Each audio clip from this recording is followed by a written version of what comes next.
In a previous episode, I had cut the rebar flush with the slab and ground it down so we have a nice smooth transition. So when we seal up these areas, we have some room to backfill and still maintain a flush surface on here. So these are divoted in a little bit.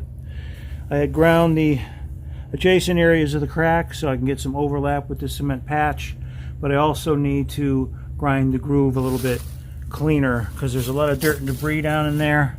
So first thing I need to do to finish this crack repair is grind this crack a little bit bigger and get it cleaned up on the sides going all the way down.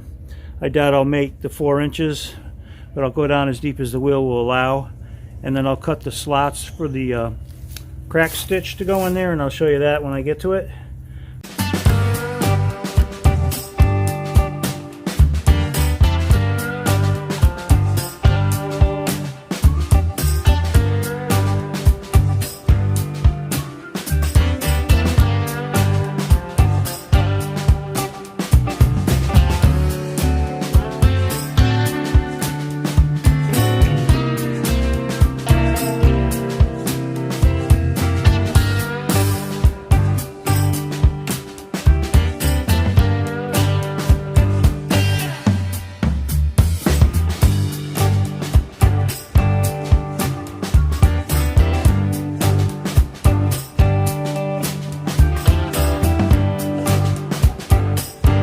Okay, this crack has been widened and cleaned up. If you look down inside of it, you can see where the clean material, as far as I could reach with the wheel, and I rounded off the crack edges so it's not a sharp blending angle for any of the concrete.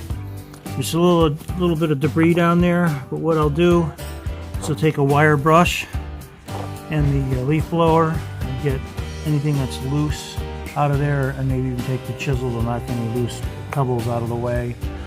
So the next step after I do that is to grind some straight perpendicular slots for the crack stitch.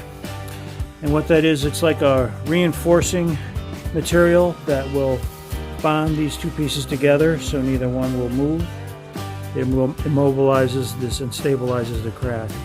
This is the crack stitch kit I'm going to use to bond this crack together.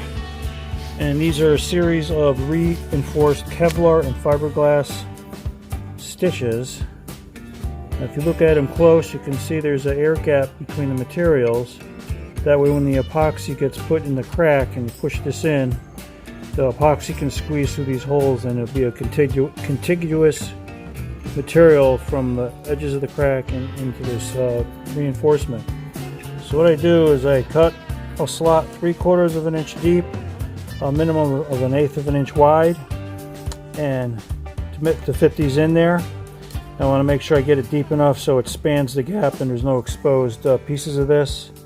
We are going to backfill this with the epoxy where the stitches are, and whatever's left over we'll fill this gap with.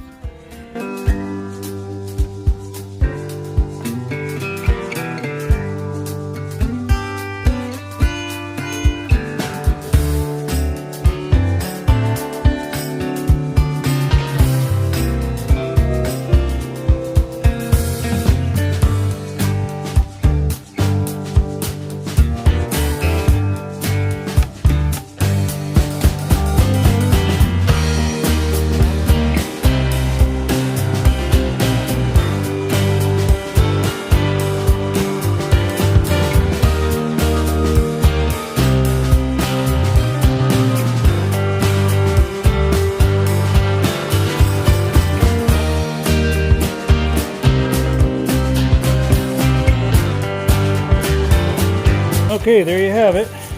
Let it go in there like that.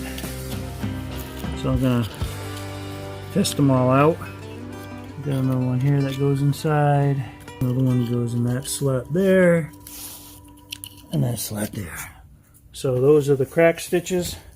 So now all I got to do is fill those slots up with the epoxy and push them down in there.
Okay, the stitches are in.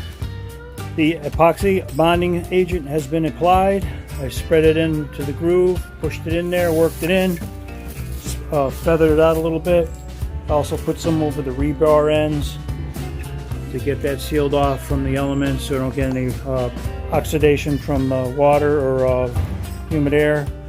So this takes approximately an hour at 70 degrees to cure, and it takes 24 hours to completely be 100%, but in an hour it's going to be dry to the touch. So what I'll have to do tomorrow is I'm going to backfill the remainder of the crack after I put some bonding agent in there. You can't really mix the two materials until this one here is dry. It looks a little messy right now, but I'll be smoothing this all out once we have this middle section with the crack filled in, and we'll flare everything out.